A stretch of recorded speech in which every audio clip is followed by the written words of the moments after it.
We are talking to author and animation historian Jerry Beck. And Jerry, welcome to the show. I'm very happy to be here. Well, we're happy to have you. And I'm going to open up a can of worms with my first question to you. Okay, all right. I believe that we are raising a generation of morons. That's not to say that I consider myself a genius, but I maintain that the best education that a kid can get is through watching classic cartoons.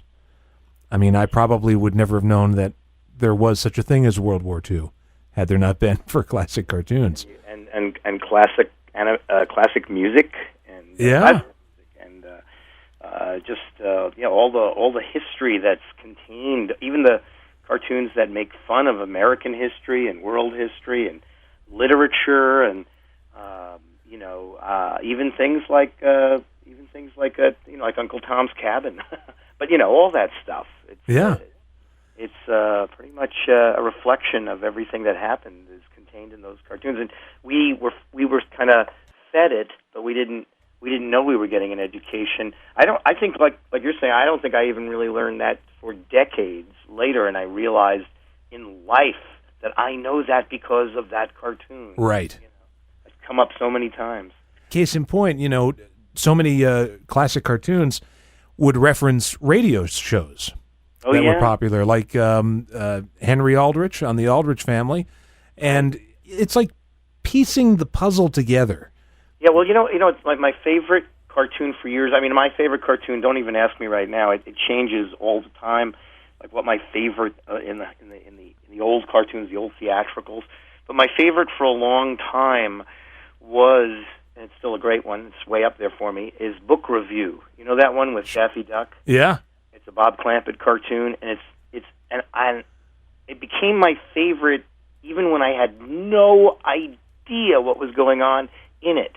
And if you do, it's so easy for anybody born, from the 50s up, like me, not to know what all the references are. It takes place in a bookshop. There's all these references to books that were popular in the 40s, right? And radio shows and music and all sorts of things are in there. But yet the cartoon is funny and works. I just thought it was a completely zany cartoon. I didn't know that, So Big was a book and young man with a horn. Right. And just all these references that were in there. Henry Aldrich, as you said. There's all these things there. Danny Kaye. There's a whole Danny Kaye parody that's barely referenced. Daffy is in front of a book that says Danny Boy. Right. And he starts doing this shtick that Danny Kaye was popular for doing back in the 40s. He wasn't. I didn't know that in my lifetime. This particular Russian shtick that he was doing. So I mean, it just was filled with this stuff. It might be one of the most dated cartoons ever, but I loved it. I just loved it. It was just a complete mind blower for me. And here's loaded with history. And when you're a little older than me, but when I was a kid growing up in the 70s, I'd come home from school every day and turn on the local channels, and they would have these shows, which I always thought were funny, Bugs Bunny and Friends. And they'd run like a Heckle and Jekyll cartoon, and I'd say, "Oh, Bugs Bunny's friends with Heckle and Jekyll." It's news to me, but I'll go with it. So funny, yeah. And it was Popeye and Friends, and then these cartoons disappeared. So it's a loaded question, but why did these cartoons disappear off regular television? They disappeared recently. They disappeared in the last 10 years. They were on. From the time they were made for theaters through the television era into the early 2000s, they were pretty much a staple of local channels. That dried up. The whole syndication, the after-school Channel 5 kind of thing, that completely dried up. Then the network TV networks got out of it because the cable channels came into it. So there was this beautiful moment around 1999, 2000, 2001, where they still were on syndication. The cartoons were still on Saturday morning. They'd still rerun some of the old classics. Nickelodeon would run some of them. Cartoon Network would run some of them. So there was a moment where they were actually all over the place, a golden shining moment. But soon enough, the cable network started doing new animation for their channels, and these older cartoons seemed old suddenly. They had all these references to, racial stereotypes, smoking, sexist things, all sorts of stuff that just weren't what, they were making for television and didn't fit the standard for what was for television. We're kind of at the last vestiges right now with Tom and Jerry is about the last thing that's on, and those are pretty heavily edited. And I guess there's a few Looney Tunes still lingering about. But, you and I, we grew up with Popeye and Mighty Mouse and Woody Woodpecker and all these studio cartoons that are just no longer there. And, it's one of my things is to make the And Friends come back on video one way or another, whether it's through DVD or digital download or whatever. I'm trying to figure out ways all the time to get these cartoons back because, for me, these aren't just old kids shows, which is the way the TV channels think of them. This is the way the studios that own them think about them. They think this is just old kids shows, and what's older than that? I mean, what's more old news, than an old Saturday morning show that didn't? That's just their mindset. My mindset is these are classic film.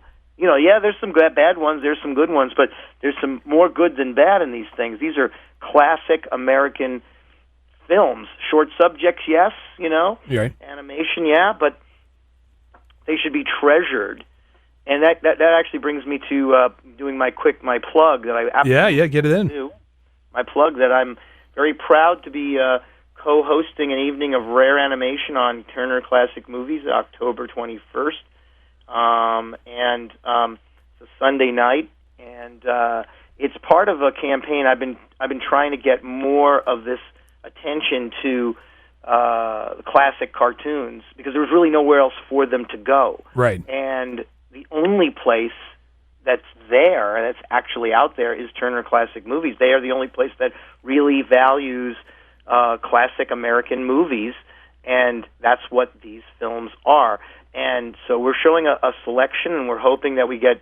They don't really have ratings on Turner Classic Movies. They don't have commercials. So right.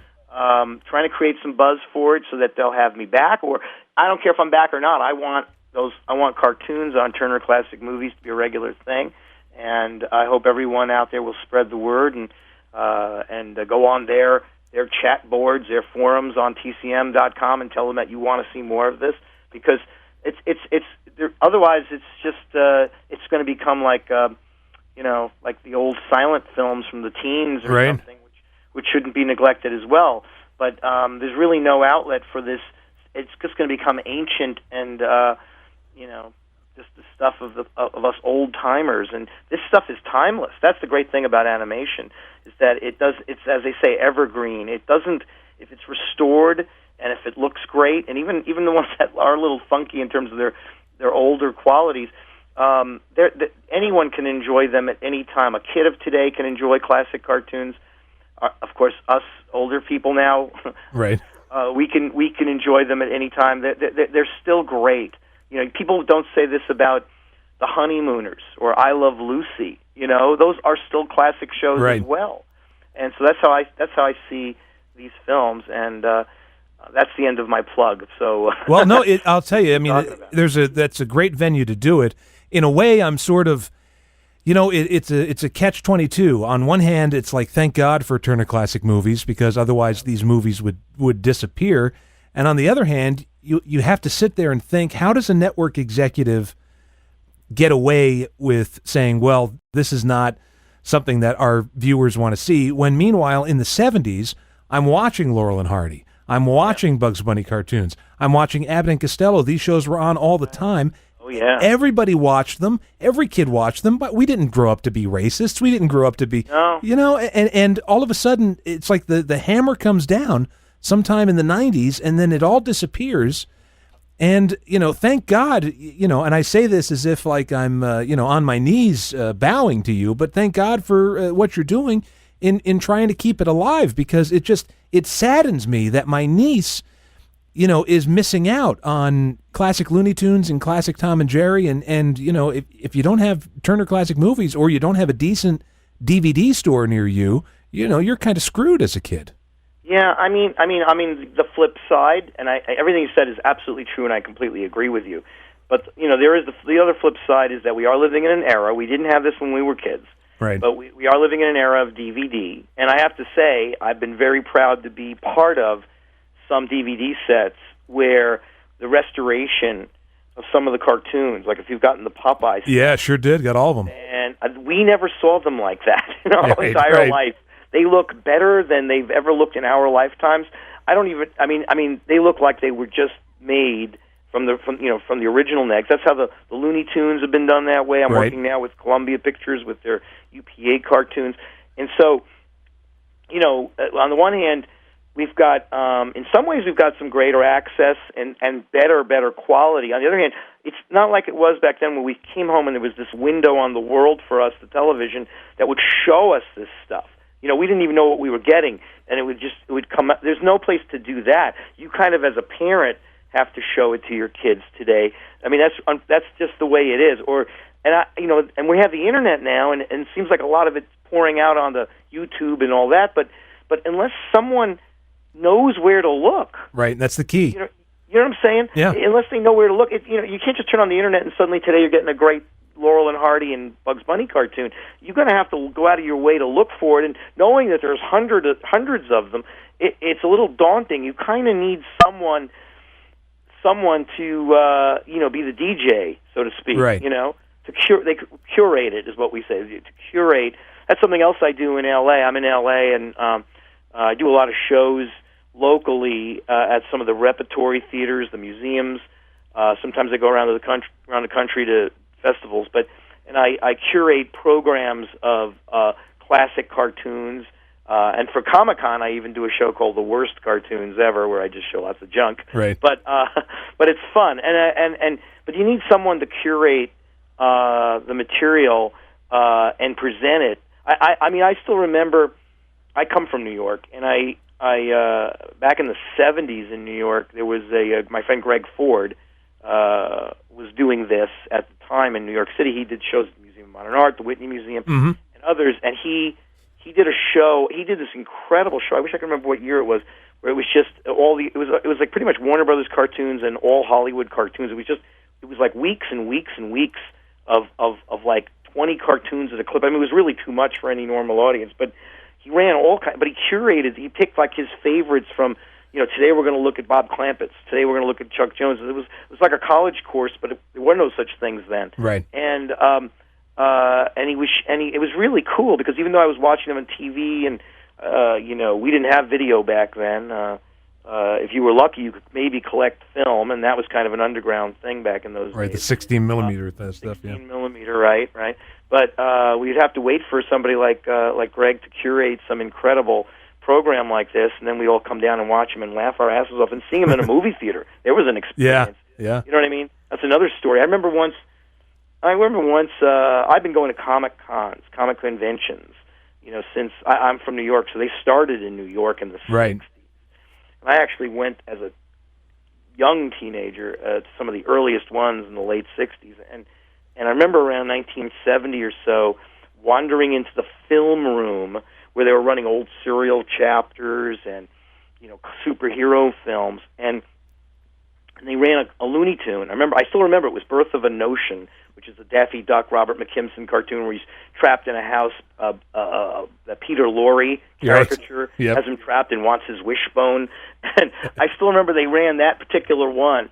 And I just still remember walking into being in the theater, which was actually a ballroom with and to hear people laughing at the cartoon. It was the first time I ever had that experience because I'd been watching them at home on television, and to hear people, like in a regular movie theater watching a comedy, laughing at a cartoon was like a revelation to me. It was like, oh man, these are funny, and it's what turned me on to it all. It just totally, I had to spread the gospel that these cartoons weren't just for kids, that they're for anybody, and they shouldn't be neglected. And that's kind of been my direction in my life so far. I was sitting in a movie theater, I want to say maybe 10 or 15 years ago. What was the most recent Warner Brothers anniversary where they celebrated Bugs Bunny? Would have been like the Well, they stopped doing that for a while, but the last one I remember was a long time ago, like 20 years ago. They did like his 50th birthday or something like that. That's when they really celebrated it. Yeah, they really did stop doing. They stopped doing it because they don't want people to know how old he is. It's ridiculous because I was sitting in a movie theater. Let's say it was 20 years ago, probably, because everything, the 80s were yesterday to me. Right. But I'm sitting in a movie theater and they had a compilation of Bugs Bunny clips. Just before the movie, and maybe it was Batman or something. Right. And the audience was cracking up. They were laughing. The jokes were fresh. It was an audience of kids. Now, this proves that this stuff works, and it works on the big screen, and there's no reason why we can't have shorts. Gosh, we get 20 trailers before a movie. We get policy trailers. We get everything else. You could theoretically put on a short, and I bet you it would work. Yeah, I mean, they've been trying in recent years with CG. I mean, honestly, and I know I have lots of friends who work at Warner Animation, but honestly, if I were running Warner Brothers on high, I would dust off the old Bugs Bunny 1953 Lumberjack Rabbit, which was made in 3D, and I'd put that in front of a 3D film, or there's some of those films. There's no dating. You can really go through them, and there are ones where there's no, anything politically incorrect in them, where you can just get those, and they'd work perfectly fine. I can't promise you I would pick one that wouldn't have Bugs cross-dressing. That's still not taboo. Right. So. In fact, that's more encourage now. Yeah, it's true. That's more. Yes. That's the new normal, as they say. You mentioned curating, and I want to mention this too. You curate yourself on Cartoon Brew, and what you do is you're not only focusing on classic cartoons, but that's the other thing. There is great animation being made out there today, but finding it and learning that it exists is a different story, and that's what you guys do at Cartoon Brew. That is what we do. The people who really know that we curate are the over 10 or 15, 20 people a day whose films who are submitted to us that we do not put on.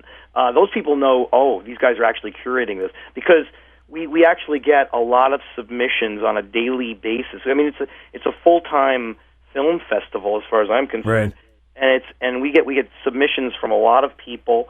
We don't even solicit them. People just send them to us, and if I'm lucky, there's one. If I'm lucky, there's more than one really good one that day. And usually there is one or two or three, and we do post the ones we think. It's our opinion, but the ones we think are good, and some of them are experimental, and some of them are just funny. I personally go for the ones the ones that are well done when they're trying to do what I call retro, when they're trying to do an old kind of cartoon, a 30s or a 40s cartoon. Somebody does it really well. We've had a couple of those throughout the years.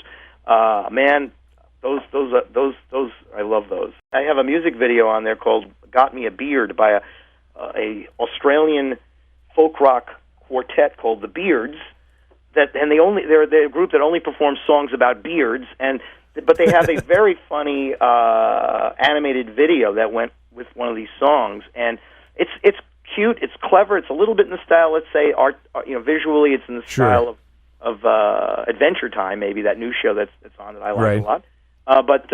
But it's clever and cute and fun, and I mean anybody who like us who likes watching animation for fun, this is a fun little video to look at, and that's what I'm going for. I'm just going for what's entertaining, what's got craft, what's got talent.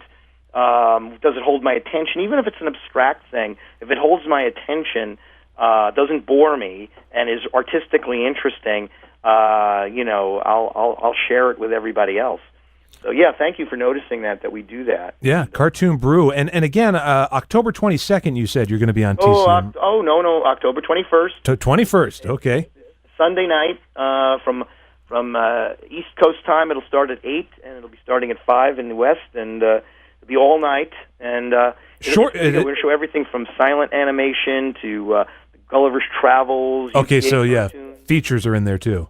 Oh yeah. It's gonna be a real jamboree of stuff and a real experiment by these guys. They've done stuff with animation before. They did a show about 10 years ago called Cartoon Alley. Right. It was a half-hour thing. That was kind of a little toe in the water, but that was too early because they were still running cartoons on Cartoon Network at that time. Right. And they were just using the stuff they had in their library. This is a test. They actually went out of their way to license some stuff that hasn't been seen before, and devoting 6 hours to the to this is just a risk on their part, but they're kind of confident that people will dig it, and I'm kind of hoping the cartoon people will come out of the woodwork and kind of tell them, hey, we want to see this, we want to see more, because there is so much more we can do. And so we got our foot in the door right here.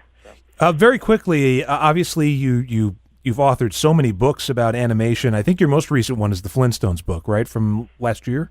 Oh, that was that little Flintstone book. Yeah, I don't even count that one. The last one, in my opinion, was the 100 Greatest Looney Tunes. Right. About 2 years ago. Yeah. And that's where you had you had famous animators for the most part choose them, right? No, we had famous animators choose them. We also opened it up to our readers on my blog and Boing Boing and a few other blogs, and we took a consensus of hundreds and thousands of people, and we came up with a list. And then what we did was we went to famous and not famous animators, historians, movie critics, and we asked them for their to give us a paragraph or so about this particular film, or if they had one that they loved that was on our list, we say, hey, why don't you write a paragraph for us? So it's a really fun book. It's a real celebration of the great Looney Tunes. Right, and of course, I would be remiss without mentioning that you contributed to the book that got me started on being a lover of animation, which was Of Mice and Magic, the Leonard Maltin book.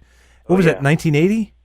Came out in 1980, and we were working on it for a couple of years before that, believe it or not. So from the late 70s, that's what I was doing in the late 70s. I was living it. I was just living immersed. Like almost every chapter in that book, we spent a long time on. When you see the book, it's all there. But right.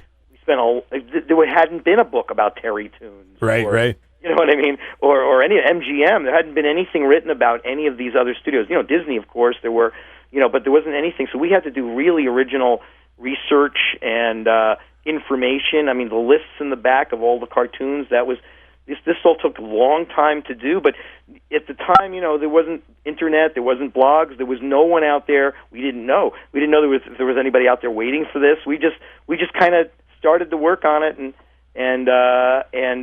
but it was definitely an important book, and I'm very proud to have been part of that. Yeah, no, I when that came out, I got that for Christmas. So that was I was 9. I read that from cover to cover at 9 years old, llking at it, going, Coal Black and the Seven Dwarfs. Never saw that on TV. What am I saying? You know what? To me, that was the point of that book, because I found out I had been a fan of Leonard Maltin's. I got to meet him, obviously, in the years before the book came out.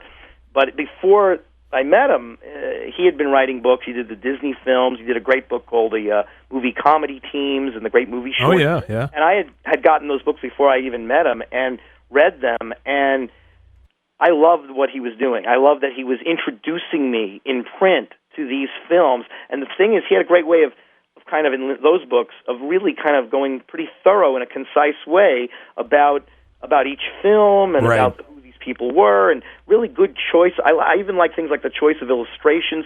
So to be able to work with him on this book about animation, which was my big love at that point, and to see how he did it and how I mean, it was just great. But I love the idea that we would be. I now felt like I was on the other side. I was going to be introducing to somebody else like you, like me, out there. These films, these studios. We were very meticulous about what we showed and how things were presented in that. So I'm very happy when people tell me about that from how it looked from your point of view, because it's exactly what we were planning, or at least what I was hoping, that you'd think. Well, I'm going to have to let you go here in a little bit, because I've gone over my time allotted with you, but I know you're a big Monkees fan. I am. So, as you know, this tour, current 2012 tour, is hugely controversial.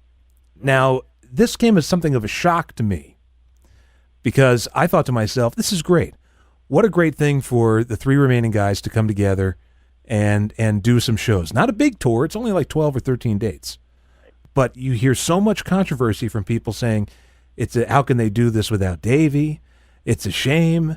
Mike waited too long. I mean, forget the fact that there was already the tour and the TV special in '96 and all that. What are your thoughts on this? Oh, I don't think that at all. I actually got to see the last tour. What was that, a year ago or so? When the other guys without Mike, and it was fantastic.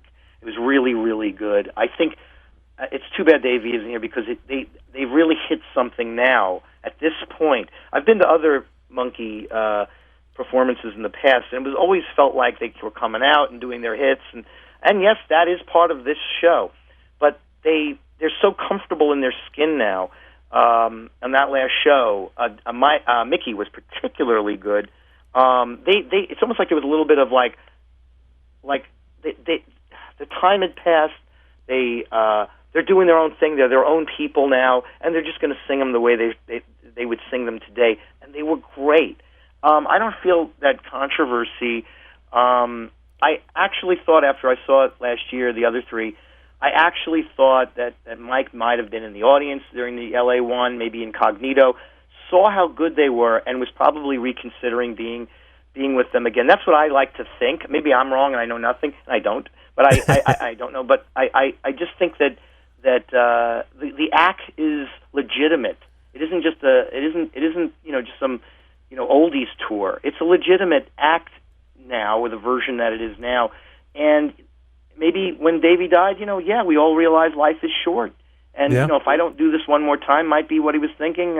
It'll never happen again. And maybe he had all those thoughts. But I think it's going to be. I think it's great that he's doing it. I think it's almost in tribute to Davey that he's doing it. Look, the Monkees after their last TV special, in 1969, right? It was three guys for a long time, and then later on it was two, and then it was two with Peter back. Right. There's all these configurations. Strangely enough, because they've had so many of those configurations in their later period, it doesn't strike me as strange, that to have this group perform as the Monkees. I don't see it. I don't see it being a problem. And also, on that tour that you saw last year, they went beyond playing their hits, and they were playing some obscure cuts, like "Do I Have to Do This All Over Again?" They were playing head stuff. I thought it was great. Yeah. And the killer was not that they played obscure stuff. It was good. Not only was it was really good, and they were good. It wasn't like they were stretching or to reach something. They were just whatever their age was. They were doing it now, and it was fine with us. It was a love fest. I went to of course the LA one at the Greek Theater. It was a pure love fest between the audience and them. What was cool about being in the LA one was trying to remember who else was in the audience, but particularly of interest to us to bring it back to cartoons was they introduced Stan Freberg, who was in the audience. Oh wow, yeah. And Stan was in one of the early episodes of the show. Monkey versus Machine, yeah. Right. So it was kind of cool that Stan was there and that they called him out, and Sherwood Schwartz had just died, the creator of the Gilligan's Island and the Brady Bunch. And Davey, now I think he did this everywhere, but it was the fluke of he said to us as a tribute to Sherwood Schwartz, when I was on the Brady Bunch, I sang this, and he did Girl, the song he did on the Brady Bunch.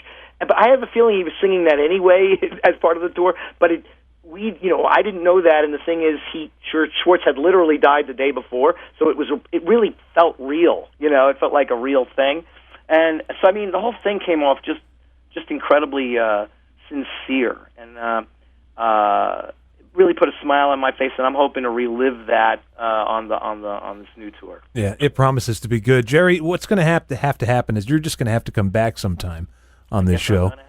And we can have a larger nerd out, which I think is just what went down just now. Thanks so much. Looking forward to that, October 21st on TCM. All right, thanks so much, Jerry.